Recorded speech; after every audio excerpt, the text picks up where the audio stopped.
नमस्कार, आप सबका स्वागत है हमारे चैनल नेक्स्ट 9 न्यूज़ पर। मेरा नाम है दीपक गुप्ता। जिस तरीके से बिहार में राजनीतिक समीकरण बदल रहे हैं, इसको लेकर हर नेता निशाना साधते नजर आ रहा है बड़े-बड़े मंत्रियों पर। लेकिन इस बीच बीजेपी के केंद्रीय मंत्री रहे मुख्तार अब्बास नकवी ने बहुत बड़ा निशाना साधा है। जी हां, आप सभी को बता दें, बिहार का राजनीतिक समीकरण सभी के लिए बहुत ज्यादा दंग करने वाला है। ऐसे में सवाल यह है कि बीजेपी इन सब से हटकर क्या फैसले लेती है। लेकिन मुख्तार अब्बास नकवी की बात करें, जिनको लेकर चर्चा ये थी कि बहुत जल्द इन्हें कुछ बड़ी जिम्मेदारियां मिल सकती है। पश्चिम बंगाल के राज्यपाल के तौर पर जो एक पद खाली हुआ था उपराष्ट्रपति चुनाव के वक्त जगदीप धनखड़ का, उस पद पर इनकी नियुक्ति हो सकती है, क्योंकि जिस पद पर थे वहां से इन्होंने इस्तीफा दे दिया था। इसके बाद तमाम कयास लगाए गए कि इनको राज्यसभा में चुनाव में नहीं आगे किया गया। उपराष्ट्रपति पद के लिए इनका नाम सामने आ रहा था, राष्ट्रपति पद तक के लिए इनका नाम सामने आया।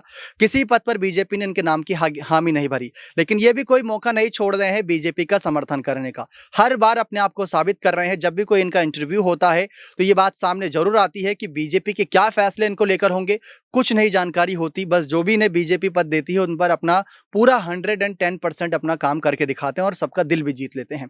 लेकिन बिहार के सियासी मुद्दे पर इन्होंने क्या बड़े बयान दिए हैं, इसको ज्यादा जानकारी देने के लिए हम आपको लेकर चलते हैं अपनी कंप्यूटर स्क्रीन की तरफ, जहां पर इन्होंने कुछ बड़े निशाने साधे हैं और कुछ अच्छी बातें भी कही हैं।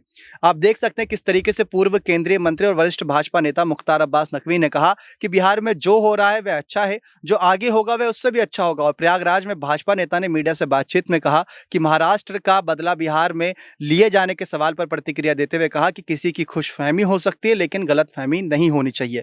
ये बात साफ निकलकर सामने आई। उन्होंने कहा कि विपक्ष को अगर लगता है कि जनता इस तरह की गलतफहमियों से भ्रमित होगी तो ऐसा नहीं है। विपक्ष की ओर से नीतीश कुमार को प्रधानमंत्री पद का उम्मीदवार बनाए जाने के सवाल पर कहा कि उन्हें इस बार फिलहाल किसी ने कोई जानकारी नहीं दी है, लेकिन काठ की हांडी इस तरह चढ़ती रहती है। श्रीकांत त्यागी के मुद्दे पर कहा कि इस मामले में कानून अपना काम करेगा। कानून के तहत कड़े से कड़े प्रावधान में कार्रवाई हो रही है।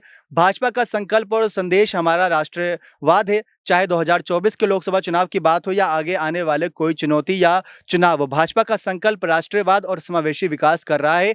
सर्वस्पर्शी सशक्तिकरण का यहाँ पर मामला सामने आया। और इसी के साथ साथ जो एक आखिरी यहाँ पर इन्होंने बात कही थी कि विपक्षी पार्टियों की भाजपा के राष्ट्रवाद की नकल पर मुख्तार अब्बास नकवी ने पलटवार करते हुए कहा कि विपक्ष नकल जरूर कर रहा है लेकिन उसे अकल नहीं है।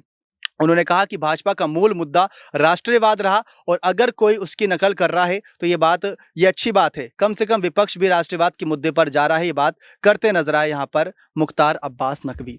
तो बहुत बड़े बड़े इनके पदों पर नाम की चर्चा थी, लेकिन अभी भी बीजेपी के साथ हैं और बीजेपी के खिलाफ खड़ी होने वाली पार्टी पर निशाना साधते नजर आ रहे हैं।